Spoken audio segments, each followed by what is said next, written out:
पुराने समय में एक बेहद शानदार सुल्तानत थी जिसे लोग सल्तनते आसमान कहते थे। इसका हुक्मरान बादशाह औरंगजेब था। औरंगजेब की हिब्बत से दुश्मन कांपते थे और उसका दरबार हमेशा कीमती हीरों और जवाहिरात से जगमगाता रहता था। उसकी मलिका का अदीबा अदीबा था, जो अपनी परसाई और हुस्ने अखलाक की वजह से पूरी रियाया में मशहूर थी।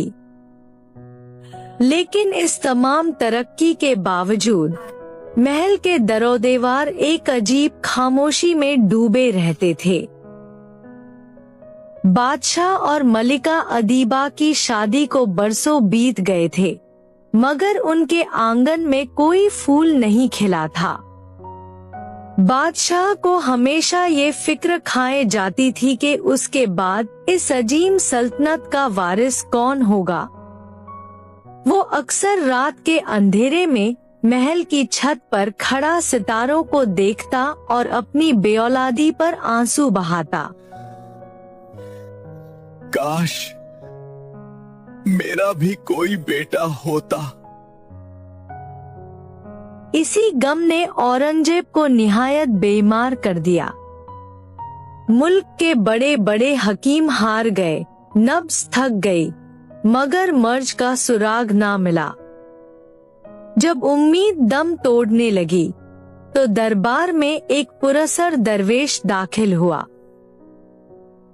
उसने बादशाह की नब्ज थामी और मुस्कुराते हुए कहा, बादशाह सलामत, आपका मर्ज जिस्मानी नहीं रूहानी है। ये लीजिए एक मुबद्दस अंगूठी। जब तक ये आपकी उंगली में है, मौत आपके करीब नहीं भटक सकती। लेकिन याद रखिएगा, जिस पल ये अंगूठी आपकी जिद से जुदा हुई, उसी पल आपकी जिंदगी की डोर टूट जाएगी। बादशाह ने वो अंगूठी पहनी और हैरत अंगेज तौर पर चंद ही घंटों में वो तनातना और तंदुरुस्त हो गया। कुछ ही महीने गुजरे थे कि खुशखबरी आई कि मलिका अदीबा उम्मीद से हैं। पूरी सल्तनत में चिरागान किया गया, लेकिन औरंगजेब के दिल में एक शदीद अना और जिद थी। उसने भरी महफिल में ऐलान किया, मुझे सिर्फ बेटा चाहिए जो मेरा तख्त संभाले। अगर बेटी पैदा हुई तो मैं उसे जीता नहीं छोड़ूंगा।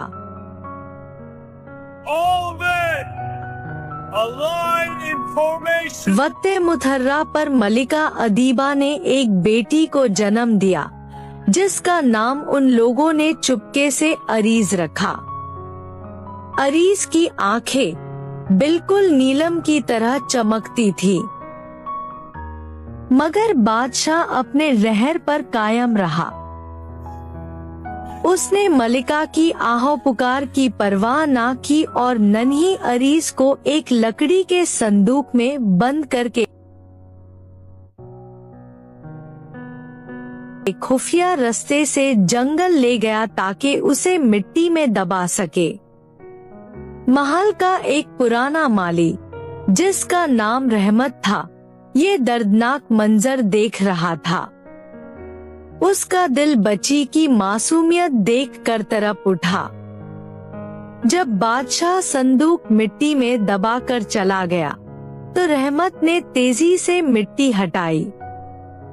उसने देखा कि नन्ही अरीज मुस्कुराहट के साथ अपना अंगूठा चूस रही थी।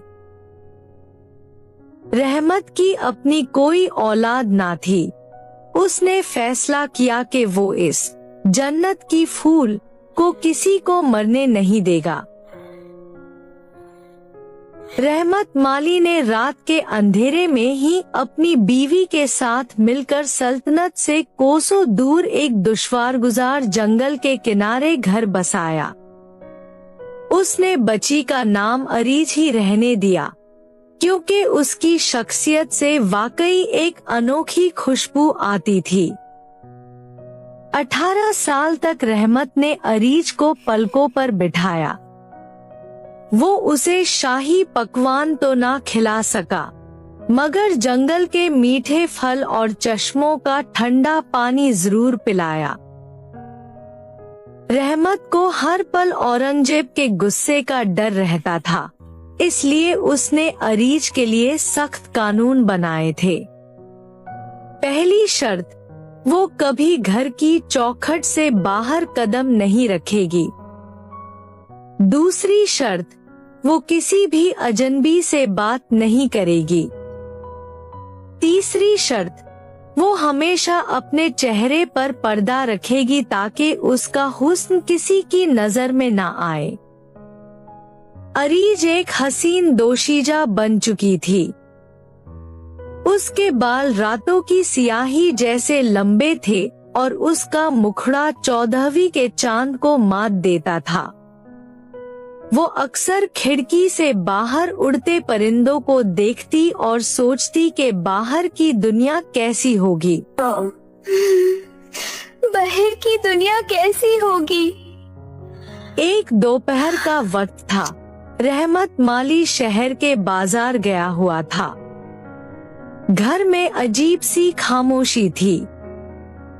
अचानक अरीज ने बाहर से एक ऐसी दिलकश धुन सुनी जो किसी परिंदे की चहचहाट थी या शायद हवाओं का गीत। उसका दिल मचल उठा। उसने सोचा, सिर्फ एक बार देखने में क्या हर्ज है। उसने कांपते हाथों से घर का पुराना लकड़ी का दरवाजा खोला। जैसे ही उसने बाहर कदम रखा, सूरज की पहली किरण उसके चेहरे पर पड़ी और उसका रूप कुंदन की तरह चमकने लगा। वो जंगल के फूलों और तितलियों को देखकर अपनी भैद भूल गई। उसी वक्त बादशाह औरंगजेब का एक मखसूस सिपाही, जो भागे हुए मुजरिम का पीछा कर रहा था, वहां से गुजरा। उसने जब जंगल की इस वीरानी में एक ऐसी हसीन और परनूर लकी को देखा, तो उसके हाथ से तलवार छूट गई। वो हैरत सा रह गया कि ऐसी परीजाद इस टूटे फूटे घर में कैसे हो सकती है। अरीज ने जैसे ही सिपाही को देखा, वो डरकर अंदर भागी और दरवाजा बंद कर लिया, मगर तीर कमान से निकल चुका था। सिपाही ने फौरन अपने घोड़े को रास दी और सीधा दरबारे शाही पहुंचा, जहां बादशाह औरंगजेब अब भी अपनी अंगूठी के जोर पर जिंदा और पहले से ज्यादा मगरूर था। सिपाही ने दरबार में हाजिर होकर सर झुकाया और बड़े परजोश अंदाज में कहा, अलमना, आज मैंने जंगल के उस पुराने घर में वो देखा है जो ना किसी ने सुना होगा और ना किसी की आंख ने कभी देखा होगा। वहाँ एक लारी है जिसका हुस्न देखकर सूरज की रोशनी भी फीकी पड़ जाए। उसका चेहरा ऐसा है जैसे संगमरमर पर नूर की लकीरें हों। वो हमारे पुराने माली रहमत के घर में किसी कीमत हीरे की तरह छुपी हुई है। बादशाह औरंगजेब, जिसकी मलिका अदीबा का इंतकाल कुछ अरसा पहले हो चुका था और जो तन्हाई की वजह से मजीद चिड़चिड़ा और संगदिल हो गया था, ये सुनकर चौंक उठा। उसके दिल में एक अजीब सी हवस और लालच ने जन्म लिया। उसने फौरन हुक्म दिया, अभी और इसी वक्त दस्तों को रवाना करो। उस माली और उस लड़की को जंजीरों में जकड़कर मेरे सामने पेश किया जाए। उधर बेचारा रहमत माली, जो शहर से अरीज के लिए कुछ कपड़े और जरूरत का सामान लेकर खुशखुशी वापस आ रहा था, जब अपने घर के करीब पहुंचा तो उसके होश उड़ गए। उसने देखा कि शाही घुड़सवार घर को घेरे हुए हैं। अरीज घर के अंदर खौफ से लरज रही थी। जब रहमत अंदर दाखिल हुआ तो अरीज उसके गले लगकर रोने लगी। अब्बा जान, मुझसे खता हो गई। मैंने दहलीज पार की और एक सिपाही ने मुझे देख लिया। रहमत के पांव तले से जमीन निकल गई। उसने रोनी सूरत बनाकर सिपाहियों से इल्तिजा की, ये मेरी मासूम बेटी है, इसने किसी का क्या बिगाड़ा है। मगर जालिम सिपाहियों ने एक ना सुनी। उन्होंने रहमत के हाथों में हथकड़ियां डाली और अरीज को एक पर्दादार पालकी में जबरन बिठा दिया।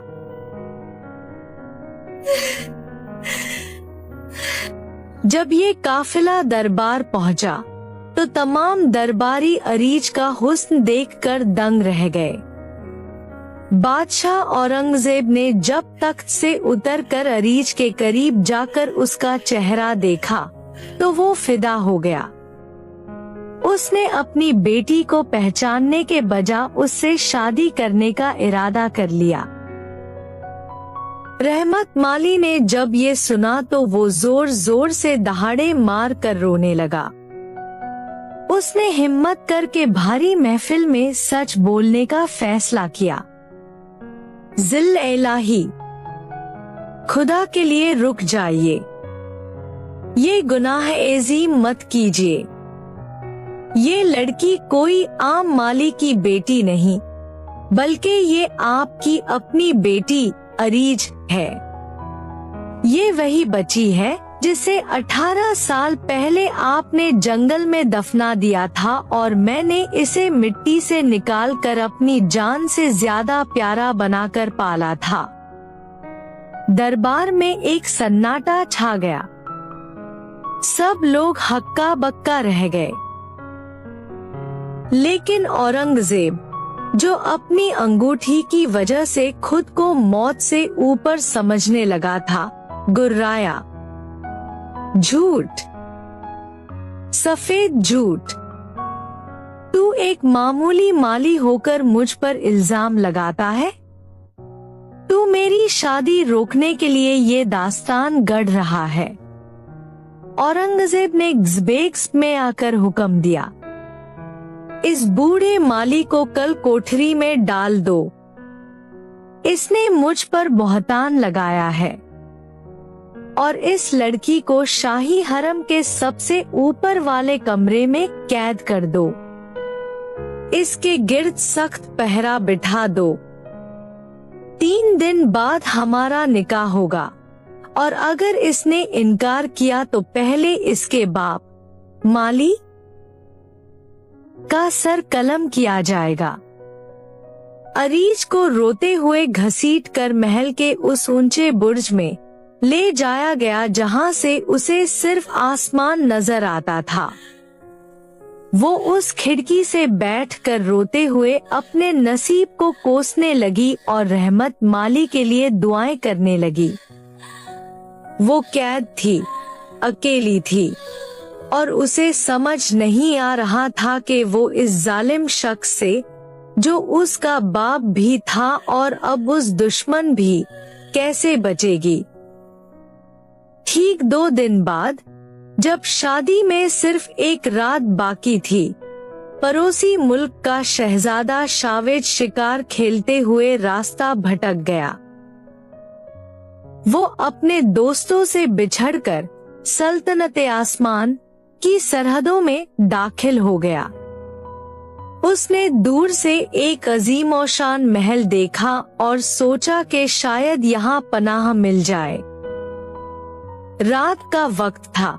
शावेज महल की दीवारों के करीब से गुजर रहा था कि अचानक उसे किसी के रोने की आवाज आई।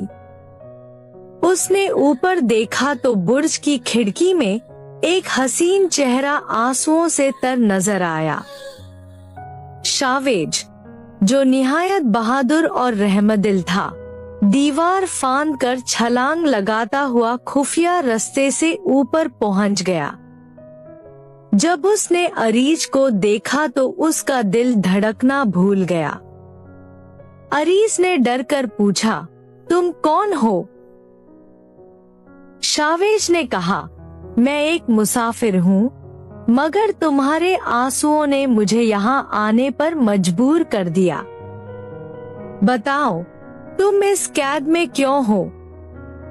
अरीस ने रोते हुए अपनी पूरी दास्तान सुनाई, बचपन में मिट्टी में दबाए जाने से लेकर औरंगजेब की इस नापाक जिद तक। शावेज ये सुनकर गमो गुस्से से भर गया। उसने कहा, अरीज, घबराओ मत। औरंगजेब सिर्फ अपनी अंगूठी के जोर पर फिरौन बना हुआ है। अगर वो अंगूठी उसके जिस्म से अलग हो जाए तो वो एक लम्हा भी जिंदा नहीं रहेगा। तुम कल शादी के लिए हाँ कर दो, मगर एक शर्त रखना। अगले दिन पूरा महल दुल्हन की तरह सजाया गया। औरंगजेब ने समझा कि अरीज डर कर मान गई है।